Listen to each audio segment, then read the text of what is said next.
MCD उपचुनाव को लेकर महज 3 दिन का वक्त बाकी है। ऐसे में तीनों राष्ट्रीय पार्टियां पूरे जोरों शोरों से प्रचार प्रसार में लगी हुई हैं।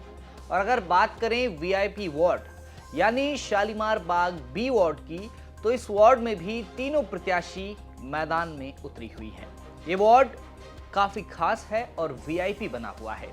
इस चुनाव की ये हॉट सीट इसलिए है क्योंकि यहां से सीएम रेखा गुप्ता पार्षद रहीं और 2025 विधानसभा चुनाव में वो जब जीती तो इस सीट से उन्होंने इस्तीफा दिया और विधायक बन गई और उसके बाद उन्हें मुख्यमंत्री चुना गया।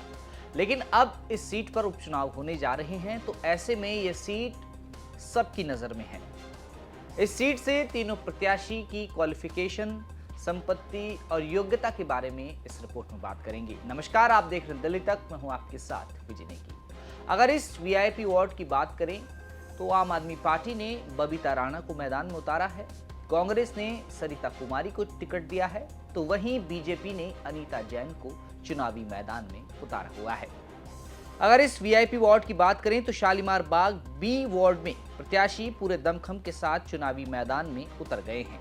कुल 12 वार्ड में हो रहे उपचुनाव के लिए 51 उम्मीदवार चुनावी मैदान में हैं।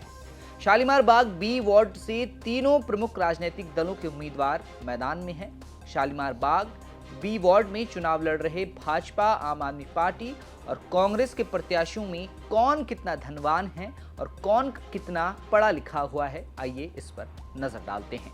क्वालिफिकेशन की बात करें तो तीनों ही पार्टी की उम्मीदवारों की शैक्षणिक योग्यता मिली जुली है। शालीमार बाग बी वार्ड से चुनाव लड़ रही भाजपा प्रत्याशी अनीता जैन ने बीकॉम तक पढ़ाई की हुई है और वह बच्चों को ट्यूशन पढ़ाती हैं। संपत्ति की बात करें तो उनके पास 58,90,173 रुपए की चल संपत्ति है, जिसके साथ उन्होंने इसी संपत्ति में 95,000 कैश भी दिखाया हुआ है। हालांकि उनके पास कोई अचल संपत्ति नहीं है।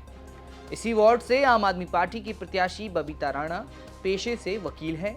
संपत्ति में उनके पास 1,24,530 रुपए कैश के साथ कुल चल संपत्ति में 38,29,349 रुपए की चल संपत्ति है, जबकि अचल संपत्ति की उन्होंने कोई जानकारी साझा नहीं की हुई है। उनके अलावा कांग्रेस प्रत्याशी सरिता कुमारी ने अपने एफिडेविट में खुद को 10वीं पास बताया है। वहीं चल संपत्ति 75,000 कैश और 100 ग्राम गोल्ड की ज्वेलरी के साथ कुल 11,90,700 रुपए दिखाई है, जबकि अचल संपत्ति शून्य बताई गई है और उन्होंने अपना बिजनेस नर्सरी चलाना बताया हुआ है। यानी कि क्वालिफिकेशन के मामले में आम आदमी पार्टी की प्रत्याशी बबीता राणा सबसे आगे है और संपत्ति की बात करें तो सबसे आगे बीजेपी प्रत्याशी अनीता जैन है। आपको बता दें कि दिल्ली के 12 वार्डों में उपचुनाव होने हैं। 30 नवंबर को मतदान होना है और 3 दिसंबर को इसके परिणाम आने हैं। अब देखना यह है कि इस उपचुनाव में किस पार्टी की जीत होती है। फिलहाल के लिए इतना ही।